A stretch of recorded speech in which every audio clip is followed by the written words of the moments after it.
Si bungsu yang sedang mencari seluk-beluk tentang warga Samin dikagetkan oleh kakaknya si sulung.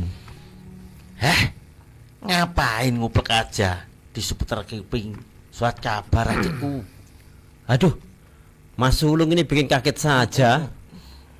Kamu itu sulung nggak suka ya ngelihat adikmu itu sedang serius gitu. Lah, ini sepertinya Bungsu sedang mencari artikel yang menarik ya. Iya benar Bapak, saya sedang mengumpulkan artikel tentang warga Samin. Hus, jangan sebut mereka Samin. Memang kenapa, Nak? Ya, lebih baik itu memanggil mereka ya, yaitu sedulur sikap. Oh, itu kayaknya lebih tepat dibanding dengan panggilan Samin yang terkesan mengolok-ngolok atau mengejek-ejek ya. Iya, sikap adalah kata yang bermakna perjuangan damai dalam menghadapi penjajah. Tapi mengapa kata Samin dihindari? Lah, itu kan stigma negatif. Padahal kata Samin itu berasal dari pemuka masyarakat Samin Suro Sentiko yang bapaknya bernama Raden Surowijoyo, yaitu yang mendirikan kelompok perlawanan terhadap Belanda yang diberi nama Tiang Samiamin atau Tiang Samiamin.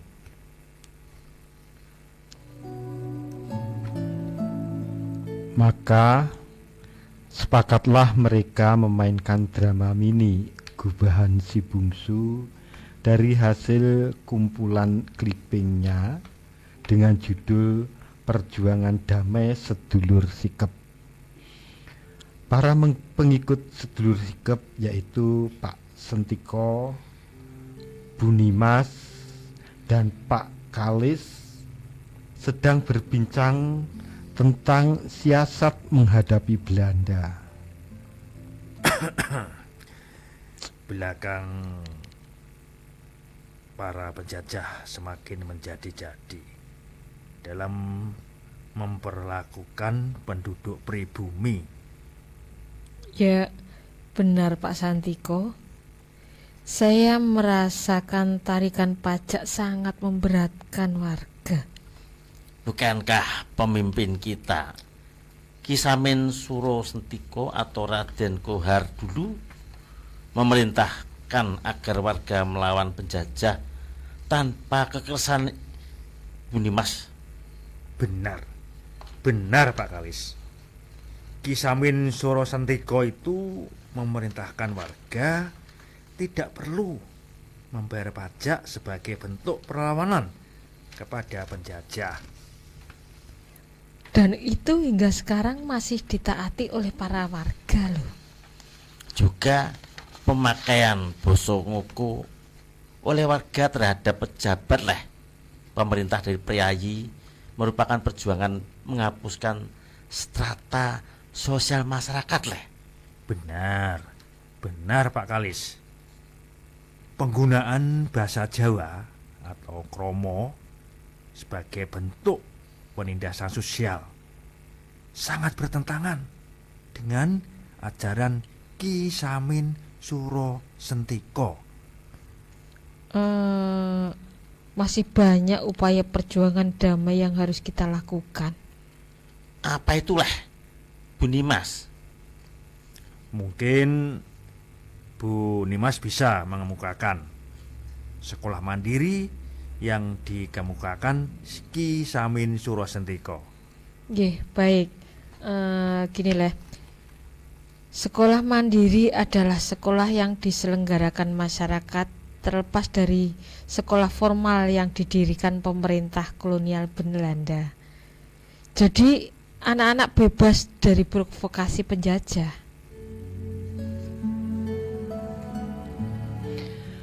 Di tengah keasikan mereka, masuklah Pak Barnun sambil tergopoh-gopoh. Apa yang terjadi Pak Barnun? Ada warga yang sedang berjualan mengalami keanehan. Kejadian aneh apa lo Pak Barnun? Pasti ada kaitannya lah dengan tentara Belanda tuh. Benar. Ada warga penjual pisang kemudian datang tentara Belanda bertanya berapa harga pisang itu. Terus apa jawab pedagang itu? Tentu pedagang itu tidak mau menjawab pertanyaan tentara Belanda tersebut, ya kan? Ya karena sudah ada kesepakatan warga untuk tidak berkomunikasi dengan penjajah lah. Si tentara bertanya, apakah harga pisang 1 gulden? Dan si pedagang menggelapkan kepala. Iya, benar Pak Sentiko. Ketika dinaikkan 2 gulden, 3 gulden, 5 gulden, si pedagang tetap menggelengkan kepala. Maka si tentara Belanda meninggalkan uang 10 gulden dan membawa pergi. Sebenarnya dia untung karena sesisir pisang hanya 2 gulden lah. Tapi tidak begitu juga Pak Kalis. Pasti ada sesuatu yang aneh karena Pak Barnun sampai tergopoh-gopoh gitu. Benar Bu Nimas, Pak Sentiko dan Pak Kalis. Si pedagang ketakutan diketahui oleh warga bahwa dia bertransaksi dengan penjajah. Nah, meskipun Pak Barnun sudah berusaha membujuk dan menenangkan si pedagang lah. Ya, itu sebenarnya dia mau menunjukkan kesetiaan pada perjuangan damai kita. Sekelumit kisah tadi adalah bentuk patriotisme sedulur sikap dalam menjalani perjuangan damai. Di masa pembangunan pun mereka tetap konsisten. Kini, setelah penjajah Belanda meninggalkan Indonesia, kita juga merasakan kesewenangan. Maksud Pak Santiko pembangunan pabrik semen di Gendung Kendeng itu ya? Pasti tepat dugaan Bu Nimas lah. Karena rencana pembangunan pabrik semen itu tanpa melibatkan masyarakat adat yang berkeberatan. Yang paling utama, dengan pembangunan pabrik semen itu akan mengubah ekosistem di sini. Ditambah kerusakan lingkungan yang akan terjadi setelah pegunungan kapur ditambang untuk kegiatan produksi semen gitu loh. Lalu langkah kita selanjutnya gimana leh? Tetap kompak, koordinasi dengan semua pihak dan tetap dalam koridor perjuangan damai. Meskipun ada aktivis yang berdemonstrasi dengan menanam kakinya diadukan semen, dan itu dilakukan di depan Istana Merdeka. Selain itu fokus kita kepada generasi muda untuk tetap memegang teguh ajaran Pak Samin Suro Sentiko itu penting sekali loh. Yang utama dalam ajaran Pak Samin Suro Sentiko adalah semua aktivitas manusia untuk menunjang hidup adalah selaras dengan lingkungan leh. Ya, juga saat bekerja berpegang teguh pada janji dan tidak boleh berkhianat. Tidak ada otoritas. Ya Pak. Iya, tidak ada otoritas, baik itu agama maupun negara. Dan bagi orang muda yang bertani, ya cukuplah untuk memenuhi kebutuhan hidup. Tidak mengeksploitasi secara besar-besaran lah. Pendidikan formal harus dijunjung dengan sekolah alam. Seperti disampaikan Bu Nimas, pendidikan mandiri mendampingi pendidikan formal. Benar Pak Santiko. Salah satunya sekolah alam sebagaimana dikemukakan oleh Pak Barnun tadi, bentuknya adalah pengajaran cara mengelola sawah, seperti itu.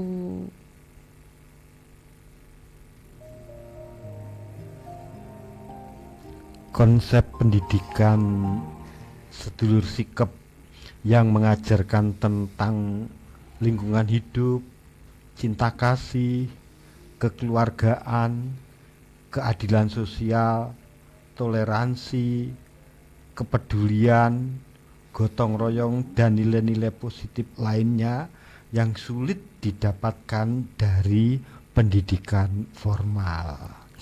Hore, hidup sedulur sikap. Ibu harus mengajari mereka bagaimana memasak nasi goreng yang enak. Siap Bapak, ini yang diajari anak-anak bukan sedulur sikep kan? Ya, anak-anak juga termasuk sedulur sikep yang Ya. perlu itu. Iya, Oke, Bu, siap. yuk. Kita Siap, masak nasi Bapak. goreng.